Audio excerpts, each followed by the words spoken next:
राम राम। जैसा कि मैं पिछले प्रसंग में बता रहा था मेरे भाई बहन, किस तरह विभीषण जी श्री हनुमान जी को कहते हैं कि पवन सुत हमारी रहनी ऐसी है जैसे दांतों के बीच में जीभ रहती है। हनुमान जी कहते हैं बहुत सुंदर। कहते हैं विभीषण जी दांत रोज जीभ को दबाते हैं। कहते हैं बाहर मत निकलना वरना काट डालेंगे। लेकिन जो काटने का काम करता है वो जल्दी गिरता है, जो जोड़ने का काम करता है वो लंबी आयु तक जुड़ता है। विभीषण जी कहते हैं आप हमारा दुख घटाने आए हो, बढ़ाने आए हो। हम कह रहे हैं दांतों के बीच में जीभ की तरह रहते हैं, आप कहते हो बहुत सुंदर। कहते हैं एक व्यक्ति अपने किसी संबंधी के साथ सिनेमा देखने गया। उसे सिनेमा की सबसे अगली लाइन का टिकट मिला।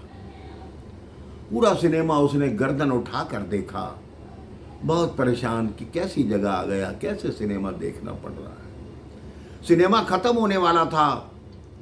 इतनी देर में सिनेमा का मैनेजर वहां पर आया और कहते कोई अपने स्थान से हिलेगा नहीं।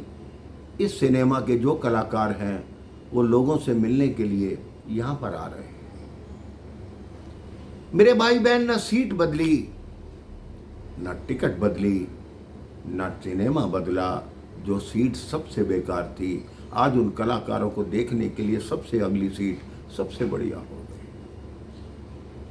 वही हाल विभीषण जी का है मेरे भाई बहन। ना परिस्थिति बदली, ना उनका घर बदला, ना लंका में उनका निवास बदला। सिर्फ हनुमान जी ने उनके मन की परिस्थिति बदली तो सारा खेल बदल गया। आप सोचिए, आप कोई मकान बनाते हैं, आपका कोई संबंधी आता है, मकान बड़ा अच्छा बनाया है, कैसे हो? कहते पड़ोस बड़ा गंदा है। कहते क्यों, क्या हुआ?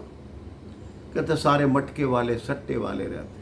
कहते फिर भी कोई बात नहीं, तुम्हारा मकान अच्छा है, तुम्हें कैसे लगेगा? वही संबंधी जब तुम्हें बताता है कि अगर तुम चोरों के बीच में रहोगे तो तुम्हारे मकान में चोरी का कोई खतरा नहीं, तो व्यक्ति सोचता है बात तो ठीक है। हनुमान जी ने विभीषण जी को यही समझाया कि आप ठीक हो, जीभ जब चाहे किसी से उल्टा सीधा बोले, एक झापड़ पड़े और 32 के 32 दांत टूट जाए। विभीषण जी कहते हैं आपकी बात मुझे समझ आ गई हनुमान जी, आपके समझाने का तरीका बहुत अच्छा। अब जो स्थिति थी विभीषण जी को सुखद लगने लगी। तब बोले अब मोहि भा भरोस हनुमंता, बिनु हरि कृपा मिलही नहीं संता। मुझ पर प्रभु की कृपा है, नहीं तो आप जैसे संत के दर्शन नहीं होते। हनुमान जी के नेत्र लाल हो गए। तुम पर राम कृपा कभी नहीं करेंगे। आप कैसी बातें कर रहे हो? ईश्वर की कृपा ना हो तो संत नहीं मिलते। हनुमान जी कहते हैं नहीं प्रभु श्री राम जिस पर कृपा करते हैं उसका अनुभवी मैं हूं, क्योंकि मैं राम जी के निकट रहा हूं। तुम पर कृपा नहीं करेंगे। मतलब यह कि तू राम का कार्य नहीं करता, उस पर प्रभु कृपा नहीं करते। राम जी का नाम लेता है हे विभीषण, लेकिन राम जी के कार्य तुम नहीं करते, इसलिए प्रभु आप पर कृपा नहीं करेंगे। तुमने कभी अपने भाई को कहा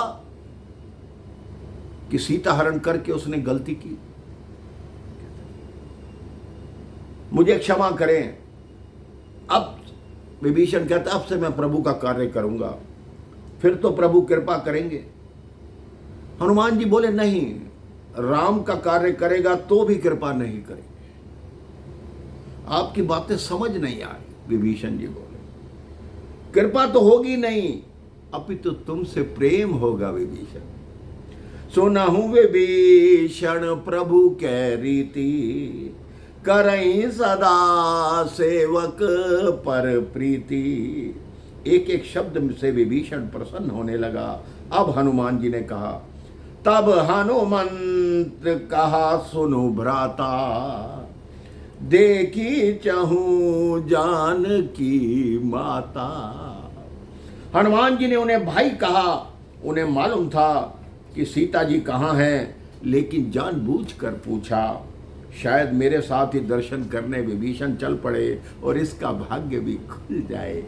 इसके पश्चात क्या हुआ, इस संदर्भ में मैं आपको अगले प्रसंग में बताऊंगा। राम राम, जय श्री राम।